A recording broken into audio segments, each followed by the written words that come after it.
come in, sir? Yes, please come. Good evening, sir. Good evening. Please have a seat. Thank you. You comfortable? Yes, sir. So, Ritika, please introduce yourself.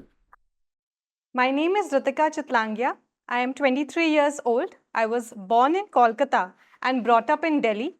I have completed my schooling from Birla Vidyaniketan in Delhi and my graduation in BA Honours Geography from Miranda House. This is my second attempt at the UPSC examination, and in my hobbies, I like to do Pilates and paint by numbers. Yes, I find your hobbies are some of the very unique hobbies. So, not only you do mapping, mat pellets, and paint by numbers. Yes, sir. So, how you develop these very interesting and unique hobbies? Sir, with mapping on QGIS, I would credit that to my graduation in Miranda House. It was one of the papers that were taught to us, and I developed my hobby as mapping there. Sir, secondly, with respect to Pilates and paint by numbers, they were my attempt to include some hobbies during the intensive UPSC preparation because they are less time consuming and more rewarding. So that is why I developed these hobbies. So, let us talk about curves and significance of curves in interpretation of data. So, just give me example of 4 curves that interpret different data in a unique manner.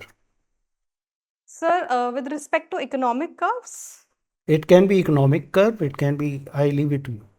4 curves for data interpretation.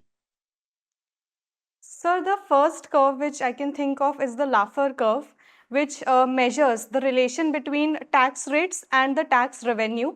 It basically states that beyond a point, by increasing the tax rates, there is a decrease in the tax revenue. Sir, secondly is the Kuznets curve, which is also has an environmental angle known as the environmental Kuznets curve. So the economic Kuznets curve basically measures the relationship between income and inequality. That is, as the income rises, the inequality reduces over a period of time. And the environmental Kuznets curve mentions that as the environmental development relation with the economic growth. So once the economy starts growing, initially the environmental degradation is higher, but once the per capita income and the overall GDP increases, the environmental degradation reduces. And fourthly, sir, I can think of the Phillips curve, which mentions the relation between unemployment and inflation.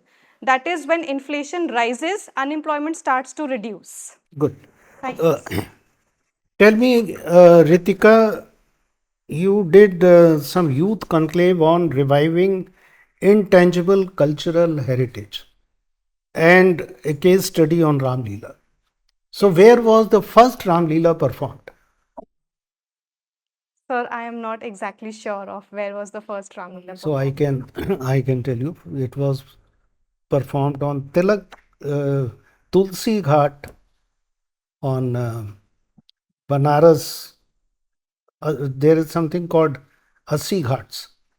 There are 84 ghats. One of the ghat is Tulsi Ghat. Okay. So, significance of intangible cultural heritage, and just name 5 or 6 intangible UN cultural heritage of India.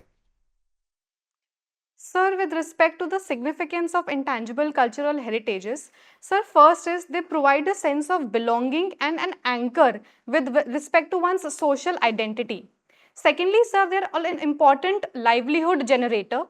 They also boost cultural tourism and provide sustainable livelihood to the traditional knowledge that the generations have performed over the years. And sir, with respect to some of the important UN identified intangible cultural heritages from India, one is Ram Leela, second is Sir Raman from Uttarakhand, third is Durga Puja from Kolkata. Recently, Garba has also been added to the list from Gujarat. And sir, Kumbh Mela is also recognized as one of the intangible cultural heritages from India. Good. So, you think Kumbh Mela, we are taking all due precautions to handle huge crowds? If you were in charge, would you like to bring about some more checks and balances in handling the crowd? in Kumbh Mela? Sir, the government of India as well as the government of Uttar Pradesh have made exhaustive safeguards to improve the crowd management as well as the cleanliness and the sustainability and the security of the devotees. But if I was in charge, one additional measure which I would like to take is to first conduct carrying capacity assessments of the Allahabad region and the load of devotees that the Kumbh Mela brings. Because we have taken extremely well measures, but if the carrying capacity is not at par with the load or the tourism incoming tourism, then there will be chances of disaster management as well as sustainability issues will also arise. So one thing that can be conducted is firstly carrying capacity assessments, and owing to that data we can have phased Kumbh Mela periods so that there's a larger balance between the tourism and the natural resources as well. Good. So you are from Gurugram, Haryana. Yes, sir. Uh, the development of Haryana appears to be very skewed. Do you agree that some places contribute more to the GDP of Haryana? For example, Gurugram. So why development of Haryana is so skewed? Sir, as you rightly said that Gurugram and other maybe metropolitan hubs of Haryana are relatively more developed as compared to the other parts. Sir, one reason I can think of is that especially in Gurugram, it was more of a private sector led development, and then polarization impact also attracted greater human and investment resources, which created a self-sustaining cycle for development in Gurugram. As to answer the second part, that why other regions have not developed, sir, one is again the polarization effect. For example, Faridabad was doing well till the 1970s, but since Gurugram became the new center, all the resources, investments, income, employment was generated in Gurugram, and that led to an extraction of resources from Faridabad towards Gurugram. Similarly, sir, the rural parts of Haryana were not able to develop well because of the urban bias that led to decreased investments in agriculture and more in cyber security. Very good. Thank Very you, good. sir. So let's move to international scenario. There is going to be change in leadership in US. There is going to be change in leadership in Canada. There is already a change in leadership in Bangladesh. How India should equip itself to deal with this kind of change on global platform? Sir, in a general way or in specific country In relations? in general, with respect to all these three. Sir, I believe in India's neighborhood, especially as we have seen in the case of Bangladesh as well, there is a greater emphasis on leadership-based bilateral engagements. I believe we can move towards institutional-based bilateral engagements so that the scope of political stability or change in a government will not impact our foreign policy towards one relation drastically. There will be more stability if we move towards an institutional based diplomatic engagement. Sir, with respect to the change in administration in Canada and the USA, we have historically enjoyed warm relations in the Trump's first term as well, and there is a positive outlook in the second term as well. But at the same time, we need to be cognizant of the challenges that might impose, and we need to focus on our strategic autonomy, and we need to continue to diversify our channels. Sir, with Canada, the present government has created some challenges for India with respect to its national security as well as diplomatic engagements. But we are not sure that whether a change in government will also bring about a larger change in the India-Canada relations. So in order to mitigate that, we need to focus on trade, our educational diplomacy, as well as moving towards broader issues like climate change, etc. So we can cooperate with them on that front. Thank you. Thank you, sir. Well, Ritika, you were born in Kolkata, then shifted to Delhi. Yes, sir. The English Britishers also, they shifted their capital from Kolkata to Delhi. Yes, sir. Why? Why they shifted? Sir, basically the move to shift the capital from Kolkata to Delhi was a well debated one even in the English East India Company. The primary reasons were that it was becoming difficult for the British administration to govern a country from the eastern part, and they wanted a more central location. Secondly, sir, in 1911, when the decision to move the capital was announced, was also the peak of the Swadeshi movement and the growth of Bengali nationalism. So there was a need for them to curtail that, and they shifted to Delhi. Thirdly, sir, Delhi also provided a more cohesive front as it was the seat of his Islamic as well as Hindu power. So they were able to broadly appeal to the minorities as well. So these were the three reasons. Ritika, your optional subject is geography. Yes, sir. Many scientists, environmentalists, they have said that this Hindu Kush Himalaya biosphere is on the brink of collapse. Can you elaborate how this Hindu Kush Himalaya biosphere is on brink of collapse? Sir, Can you tell me what is Hindu Kush Himalaya biosphere? What is its extent? From where it starts? How many? Which area? So basically the Hindu Kush Himalaya biosphere starts from the westernmost part of the Trans-Himalayan range, that is the Hindu Kush and the Pamir Knot, and it extends almost towards Namcha Barwa in Arunachal Pradesh, and it covers the wide expanse of Himalayas, almost 2,500 kilometers. And sir, with respect to why there's a brink of collapse in this biosphere, sir, firstly is the melting of glaciers. It has been proposed that more than 75% of the glaciers have retreated, and that can have tipping point and cascading impacts. Like there can be hydrological floods, the collapse of biodiversity, changes in the temperature. And sir, secondly, there is also the threat of the cryosphere melting from the Arctic. Because of the slowing down of the AMOC circulation, there is a greater heat accumulation in the Hindu Kush biosphere and the Himalayan biosphere, which further accelerates the melting, and the problems are there, sir, because of that. Good. Ritika, what do you know about Sagarmala project? What is a Sagarmala project? Sir, Government of India's project. yes, Yeah. sir. Mhm. So the Sagarmala project is a part of the larger vision of India's government to construct our coastal infrastructure and to improve our port infrastructure and to connect it to various inland waterways as well. Very good. I got your point. Recently, a very important port has been the foundation stone has been laid on the western side, I mean Arabian Sea side, by Prime Minister. Which port it is? Sir, I believe you're talking about the Vadhavan port. Vadhavan port. Why it is so important for India? It is very important port. It will be an important port. Sir, although I'm not exactly sure, but I can think of one reason, which is that the western coast of India is an emergent coast which is naturally suitable for port facilities. Secondly, sir, the Jawaharlal Nehru port and the Mumbai port are extremely congested, and by diversifying the traffic towards the Vadhavan port, we can increase our overall export handling and import handling capacity.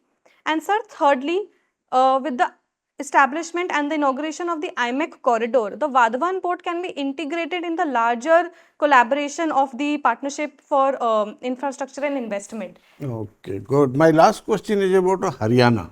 Yes, sir. Haryana, there are some areas have been excavated, and people have found very old type of things over there, ancient civilizational things. Which are those areas and what they have found? The archaeologist or the geologist, they have found a lot of things in Haryana. Sir, I am not exactly sure. Rakhi Gadi was one. Yes, sir. And besides, Banavali, I think. and Banavali was also what one of them. what type of civilization has been? I mean, what are the traces of the civilization that have been found there in Haryana?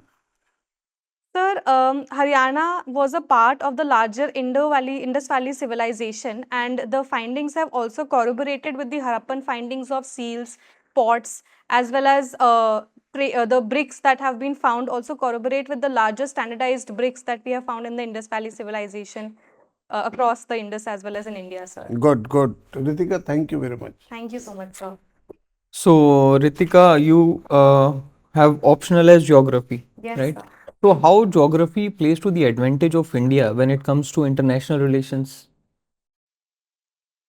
Sir, India is located right in the middle of the subcontinent as well as in the larger Asian continent.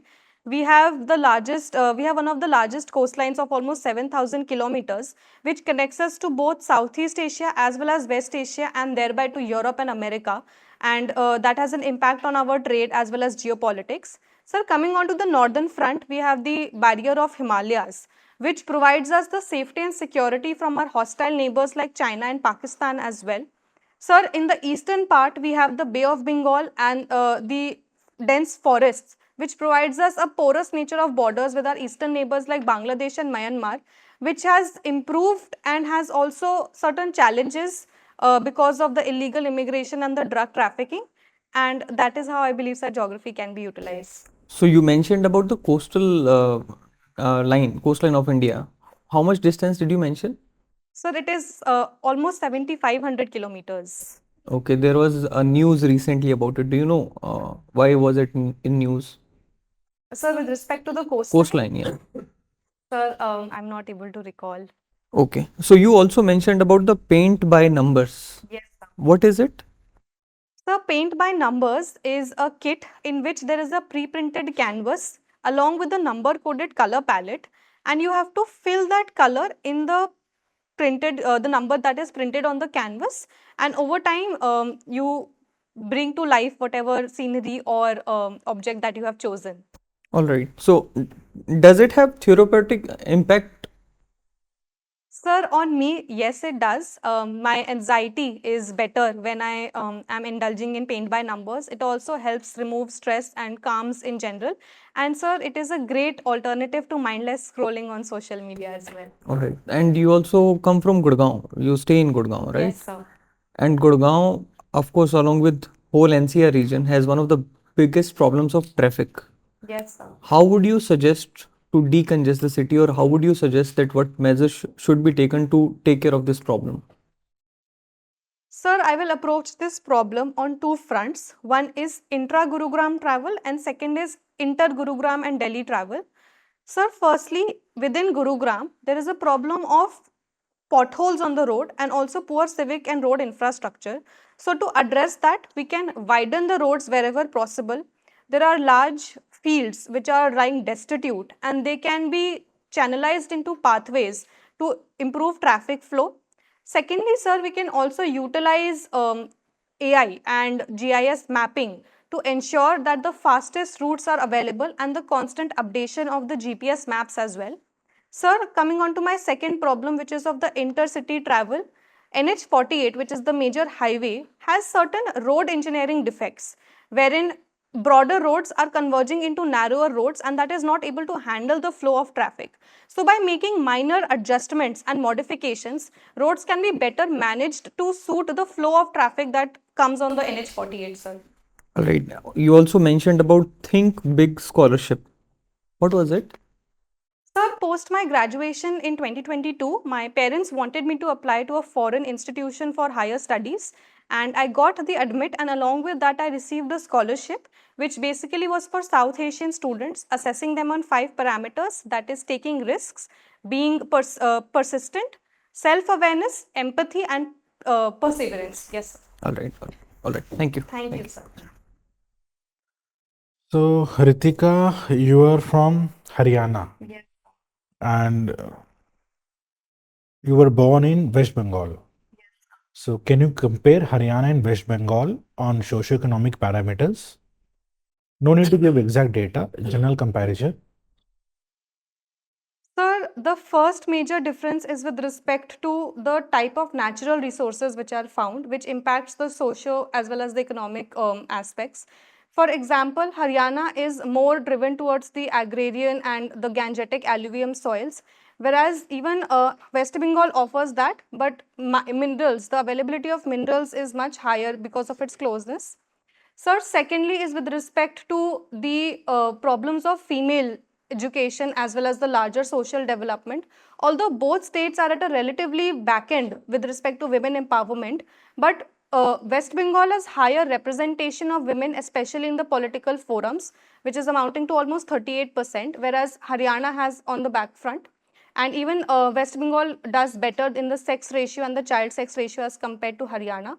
Sir, thirdly, with respect to the composition of the economy, Haryana's agrarian inputs are greater in percentage of the total GDP, almost 17%, whereas in West Bengal it is around 8 or 9%. Now, you were the finance secretary also in your DAF, right? Yes, sir, in my school. Okay. So, let's say now you are finance minister of India and you were about to present budget. So, what 3 to 4 new initiatives would you like to present in the budget? Sir, continuing on the larger vision that our budget has over the years, my first major reform will be comprehensive and systemic agricultural reforms. I believe our government has brought in some advanced agricultural schemes with respect to farmers' welfare as well Okay, as second. ecological security. Sir, second is with respect to the harmonization of our GST tax slabs. We can discuss the prospect in the GST Council, and in our budget we can bring it officially, reduce the number of tax slabs so that it becomes easier. And sir, third is with respect to continuing our green finance transition. I believe that India is doing well in terms of climate change, but we can improve the number of green banks and also bring a standardized evaluation metrics to risk-proof our investments and business. Can you name 4 to 5 Government of India schemes which you would like to reform in the long run? So can I take a moment Yes. to think about it?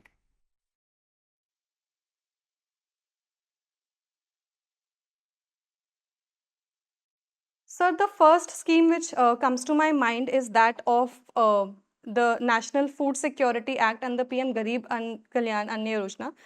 Sir, I believe that we are No covering. need to explain, Okay. just name. Okay, sir. The second is with respect to PM ASHA, that is the price deficiency payments. It is being applicable in certain states. I would like to expand it to almost the whole of India. Sir, third will be with respect to the Jal Jeevan mission.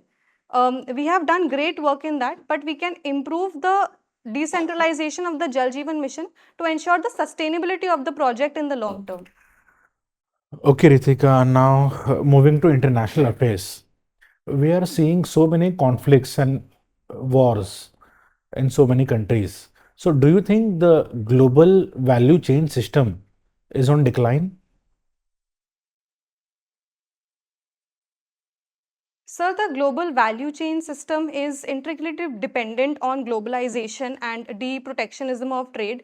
And as we have seen, the rise of polarization, politics, as well as wars will definitely impact the overall global value chains. And this has also been corroborated by one of the reports, wherein it is said that de-protectionism will reduce the global value chains by 7%. So on the overall, yes, sir, global value chains will be impacted by these wars. Last question, Ritika. Why do you wish to come into civil services? Sir, my reason to come into civil services is threefold. Firstly, I believe civil services is one of the best jobs because of the diversity it offers. It will never stagnate and the challenges of every time are different. Sir, secondly, I believe it is an amalgamation of my intellectual and professional aspirations combined with the welfare of the community, which I am passionate about. And thirdly, sir, I believe given my academic background, I am suitable to serve the country because I have always been in connect with the human studies and geographical phenomena, and I would like to employ that as an administrator as well. So thank you, Ritika. Thank you, sir. Ritika, what should we do to become global leader in AI and quantum computing? Some funds have been allocated, some missions are all already there, but beyond that. So the first major challenge that India has is with respect to its population skill levels in the fields of AI and quantum computing. So we can start by having dedicated courses, vocational certification courses to improve our workforce for the fourth industrial revolution, which is dependent on these two. Sir, second is with respect to diversifying our supply chains. even though India has set up its fabrication plants for semiconductors, we are still extremely dependent on key components of the supply chain that are externally sourced. So we can try to manufacture them in India so that our risk reduces. Sir, thirdly, with respect to quantum computing, the challenges of intense resource requirements are a key obstacle. So by dedicating particular finances towards improving the resource procurement as well as reducing the impact on the climate through these intensive resource missions, we can improve the overall sustainability of these missions over the long term. Good, Ritika. So with this, we come to an end of our mock. I can ask you one last question. If you think any area of your depth we have not been able to touch upon. Sir, maybe something on mapping, because my Yes, hobbies are I asked you on mapping, but just tell me a little more on this QGIS software and what kind of maps you are able to plot. Can you draw the map of universe with this software? Sir, QGIS is a geospatial tool. It's a software where we can import data or add data and comprehend and analyze that data to present maps using different kinds of symbols and types of maps like choropleth maps or isopleth maps. Sir, coming on to the types of maps and particularly the universe, I believe that QGIS, being an open source software, has limited options in order to map the whole of universe.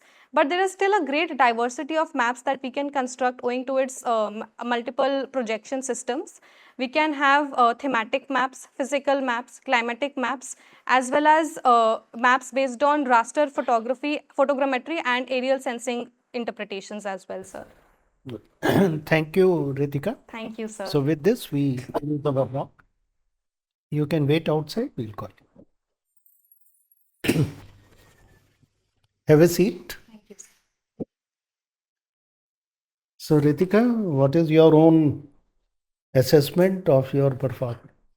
Sir, there were certain questions wherein I found myself stuck, and I believe I could have handled them better, especially with respect to the finance and budget questions. Sir, in certain factual questions, my knowledge was not up to the mark, and I was not aware of them, so I can read more about it. Oh, yes. So, Ritika, it is very good to have high benchmark, right?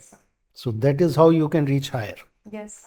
We have discussed and we found you to be an excellent candidate. Thank you, sir. So your delivery, communication, confidence, content, innovative thinking. Best part was out of box thinking. And you showed it in not once, but I think more than once in so many questions. So just keep it up. I have no other area for improvement as far as you are concerned. Only one suggestion, keep it up. Thank you. Don't let this level go down. Yes. Just keep up with the current affairs. This apply to Canada, US and Bangladesh. This you can maybe shorten by just picking up 1 or 2 points Okay. for each country. Okay, sir. So kabhi question becomes too long Yes, sir. because all these countries are facing changes. Right. So that is the common denominator. So now you have to see how we are tackling each. Okay, sir. So let's hear other members. Thank you. Ritika, you are right on the dot. You have done extremely well. You have given full justice to all the questions. Your analytical capability, your communication, modulation, confidence, everything is very good. Quite impressed. You have done very well. So I also say that just keep it up.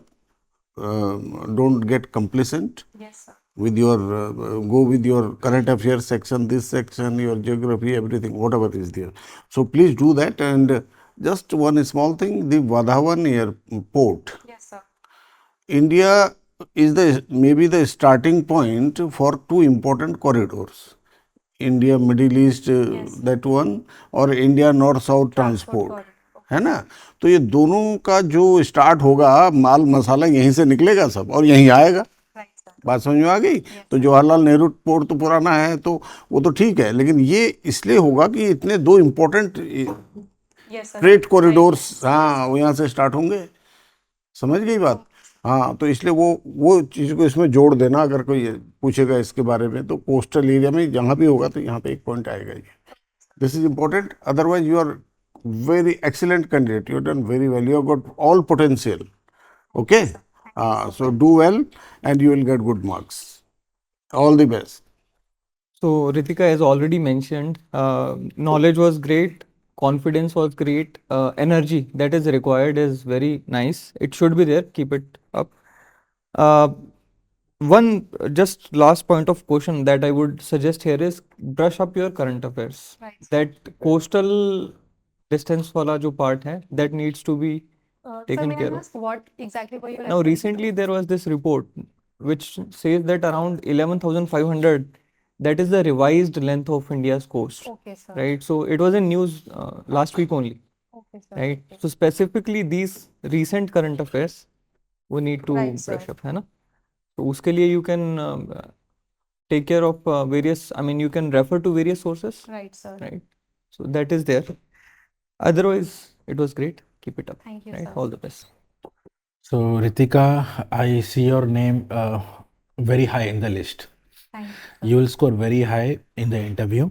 You were very good in all the aspects of communication, content, and personality. So, keep it up. Be the way you are. And I would not advise you to give more mocks after this. Only few days are left. Yes, sir. So, you are ready for the interview. Okay. Just one small correction. Right. Civil services is not a job. It's a service. Okay. So, avoid using the word job. Otherwise, you were on the dot. Okay. Wish you all the best. Thank you So, much. Ritika, Yes, sir. we have given you one of the highest marks. All right, 73%. And this is with the hope that you will maintain this tempo, you will maintain mannerism, your innovative out of box thinking, and your communication skills. We want to see your name in the top 10, 20. So hope you will Sir, I will try prove my, us right. I will try my best, sir. Wish you all the best. Any question you have? Sir, just one question. I have given multiple mocks, and in some mocks, I have received that my tempo of speaking is a bit too high, and I can take it down a notch. No. Sir, do you feel the same? I thought that was the energy that we were getting, and we felt alive. And that was part of, good communication. Yes, sir. That your energy level was good. It was neither high nor low. Be natural, otherwise, you will be conscious. Just be natural. Sir, because I believe that my speaking and my tempo is one of my strengths. So I wanted That to is your utilize strength. it. That is what we all were discussing. That here is a lively candidate who can, with your replies, you can involve us in discussion. Okay, sir. और That is इसमें what is board में जो लोग बैठे हैं, they are more than 60 years. Yes, तो hearing का भी जरा सा रहता है. आपने जो बोला बहुत बढ़िया बोला है, इसको बिल्कुल टेम्पर मत करना. Okay, sir. Don't Because, temper it. according to some other panelists, it felt that I was just repeating what I had learned, and it didn't feel natural the way I was speaking. We didn't feel. Okay, sir. At least today you have taken care of maybe whatever. Yes, sir. I tried happened to there. be more conversational Yeah. today. Absolutely. And your question answers were structured. Just acknowledge it and ऐसे ही रखना है. Yes, sir. Right. This thing, big scholarship, you are still getting it? No, sir. I had to forego it because I didn't attend the institution. All right. So that also is a big feather in your cap. Wish you all the best. All the best.